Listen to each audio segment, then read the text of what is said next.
అందరికీ అర్థం గాని ఒక విషయం ఏంటిదంటే, ఒక వ్యక్తిని మనం క్షమిస్తున్నామంటే, మనం వాళ్ళు జేస్తున్న లేకుంటే చేసిన తప్పుని మర్చిపోయినట్టు గాదు.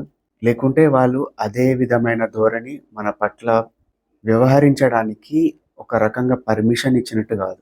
మనం ఎవరినైనా ఫర్‌గివ్ జేస్తున్నామంటే, మన పీస్ ఆఫ్ మైండ్ కోసం మనకు మనం చేసుకుంటున్న ఒక ఫేవర్.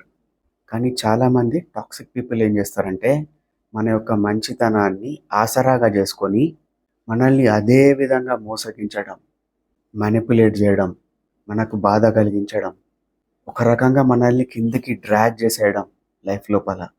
ఇవి జేస్తా ఉంటారు.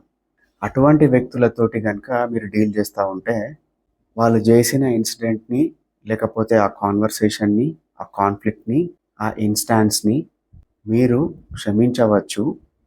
కానీ ఆ వ్యక్తిని తిరిగి మన లైఫ్‌లోకి ఇన్వైట్ చేయకూడదు. కొంత సేఫ్ స్పేస్ మెయింటైన్ జేయాలి. చాలామంది టాక్సిక్ పీపుల్ మారరు. మారినట్టు నటిస్తారు. పెదాల పైన ఒక మాట ఉంటది. మనసు లోపల ఒక మాట ఉంటది. చేసే చేతలు ఇంకో రకంగా గూడా ఉంటాయి. నా థెరపీ సెషన్స్ లోపల నేను చాలా మందికి చెప్తా ఉంటా. నేను క్షమించిన ఎందుకోసం? నీకోసం గాదు. I don't want to carry this resentment in me. నా లోపల ఉన్న యాంగరు, ఎమోషనల్ రిసెంట్‌మెంటు, ఫ్రస్ట్రేషను నన్నే హార్మ్ చేస్తుంది. దాన్ని తొలగించుకోవడానికి నేను క్షమించిన. నీ పైన ఏదో మంచి భావన ఉందనో, నువ్వు మారిపోయినవనో, ఫ్యూచర్‌లో గొప్పగా ప్రవర్తిస్తావనో నేను క్షమించట్లేదు.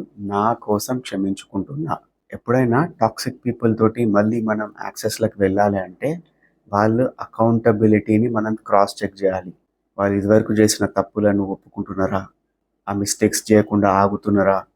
ఆ మానిప్యులేటివ్ ధోరణి ఆగిపోయిందా? ఇవన్నీ క్రాస్ చెక్ జేసుకోవాలి.